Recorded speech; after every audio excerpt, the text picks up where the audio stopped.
Boys and girls. I want to talk about Eli Drake for a minute. Eli Drake. I know a lot of people are going to think I'm bullshitting.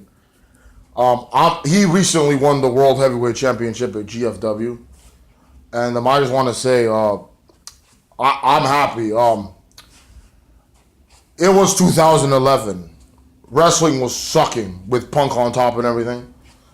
I wanted a wrestling alternative. I remember this YouTuber who used to be a YouTuber. He was wrestling in NWA Hollywood, and he would always tell his fans that followed him on YouTube, "If you guys want an alternative, check this show out, NWA Hollywood." They had a show that you could watch on Blim, online. So I watched it. Great, unbelievable talent that I've never heard of. And right now, 6 years later, I've seen them everywhere. Joey Ryan, I didn't know about him until this. Cole Cabana, I didn't know about him until this. Adam Pearce, I didn't know about him until this. Scorpio Sky, I didn't know about him until this. A lot of the guys that I watched in this company when I was starting to watch NWA Hollywood are on Lucha Underground right now. Ricky Mandel, Willie Mack, just a whole bunch of guys. Even some people that trained some of the wrestlers we know, like Navajo Warrior trained some wrestlers we knew, He trained Mike Knox and everything. There were a lot more. Like, I'm forgetting so much. Peter Avalon and Ray Rosas, PP Ray. It was funny because a year later, TNA did Destination X 2012. I knew all the names. I knew Lars Only. He was Johnny Yuma,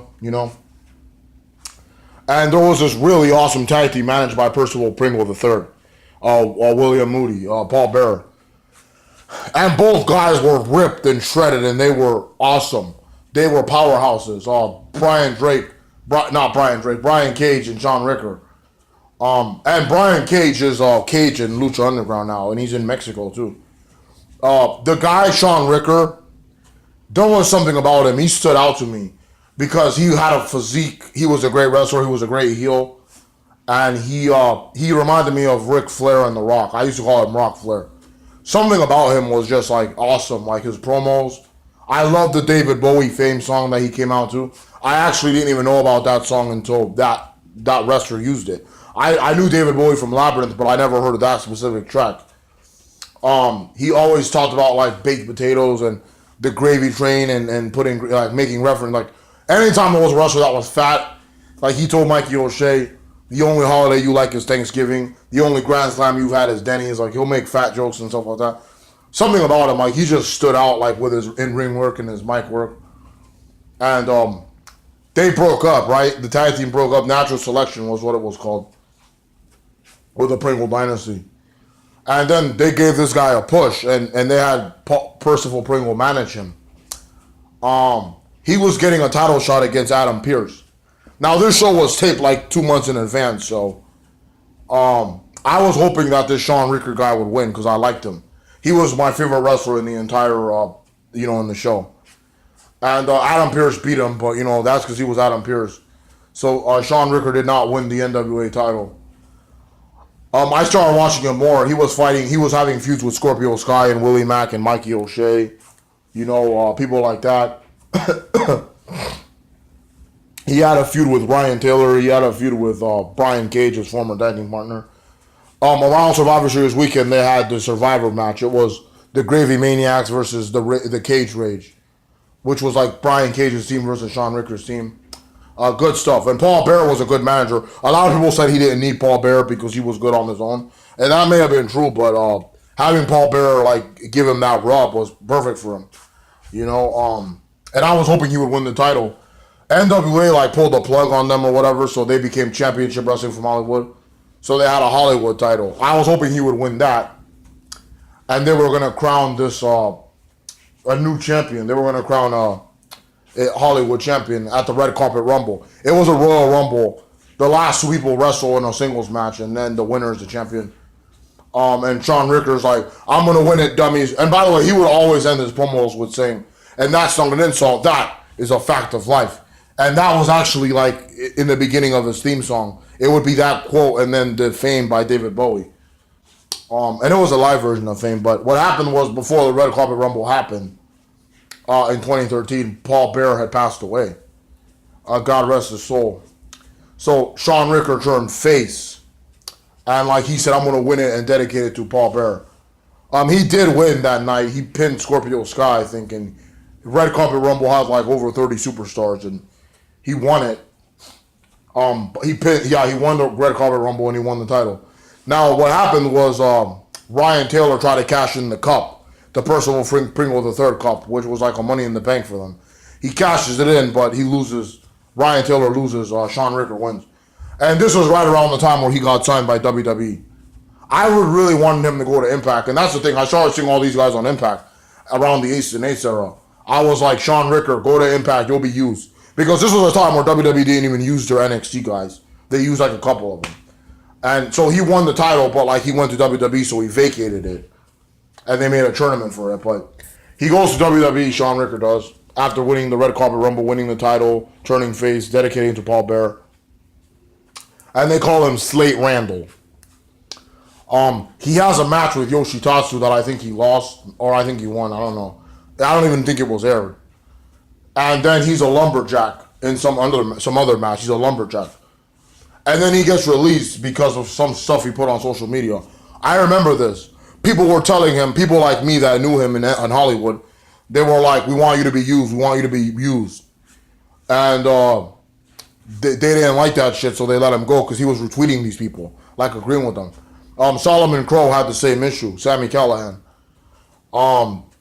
So they let him go without even using him. And that sucked because even though he was on The Rock show and NWA Hollywood using all like his, charisma, he has charisma for days. On The Rock show, The Hero and NWA Hollywood, Championship Wrestling from Hollywood. I thought he'd be tailor-made for WWE, even though I was afraid that they would bury him. But he didn't even get buried because he didn't even make it there. And now they're probably going to want him back. But yeah, Slate Randall was a complete botch. Like, they didn't even use him at all. Like, he never even had a theme song. And I thought he would have been perfect for that company, even though I was afraid they were going to bury him. But if they didn't do that, he would have been perfect for WWE. He's got everything they look for. Charisma, mic work, great in-ring, body, everything. But, like, he was gone. I think he went back to Hollywood. Yeah, I think he went back to Hollywood and he wrestled there. And he got he was doing some stuff there in the Indies. And, you can see them all on YouTube. His Match Dennis promos. They're off the hook. And he came to Impact, I think, in 2015 as part of Drew Galloway's faction, The Rising. And he was Eli Drake. They named him that. This was right after he left WWE. He was in the Gut Check pay-per-view as Sean Ricker, but right after he left WWE and NWA Hollywood again, or Championship Wrestling from Hollywood, but they called him Eli Drake and they had him team up with Drew Galloway and Micah. And then the rest is history, he turned heel after they disbanded. And then he had that run with the King of the Mountain title, his feud with EC3 where he couldn't speak. The Fact of Life, and a lot of eyeballs started to see what this guy could do. I've been knowing what he could do. I've seen it for years, but a lot of people that didn't know Eli Drake, that didn't know Sean Ricker, got to see what he could do. And now he's the global champion. And I'm happy because it's someone that I've seen. Now I know how you people in WWE feel when you see a guy from Ring of Honor win the title. It means a lot to me because it's a guy that I watched for a long time, that I knew could be like a great talent and had anything and everything to be a huge wrestling star as a fucking world champion. It makes me want to cry. Like, it's awesome, and it was well deserved. It was a sad thing that happened with Alberto El Patron, but the show must go on, and I think he's perfect for the champion, and I hope he can hold it until Bound for Glory, because he needs. And by the way, I forgot to mention this in my Impact review. Cornette was in his office with Eli Drake, and he had posters for Bound for Glory. The rumored date was November 5th, but apparently now it's official. So there you go, guys. And will I be checking it out?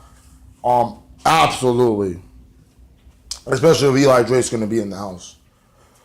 So yeah, great talent, great wrestler, charisma for days, excellent physique. He's everything. He's a total package, like literally. He's got a catchphrase that people could mark out to. The dummy app should that would make a lot of money if they had that. But yeah, I just wanted to talk about me watching Eli Drake all these years and how I'm happy that he's a world champion. Yeah. Let me know what you guys saw when you first saw him in Impact and his mic work. Turning heel, that was the best thing for him to do. Because he's a great face, but the man is a natural born heel. So make him one. And that's what he is. And now he's got this partnership with Adonis and everything. And he's the global champion of GFW. So yeah, support Eli Drake, boys and girls. Support Eli Drake. You know, that is just a fact of life. Yes, it is a fact of life. And dummy, yeah, the boy is global champion, motherfuckers. So yeah, I call him Sean Ricker sometimes by mistake. I never call him Slate Randall, but I'm gonna get used to calling him Eli Drake. So thank you guys for watching this video. If any of you guys cared, and I'll see you guys next week for that Impact review. GFW, baby. GFW. Woo!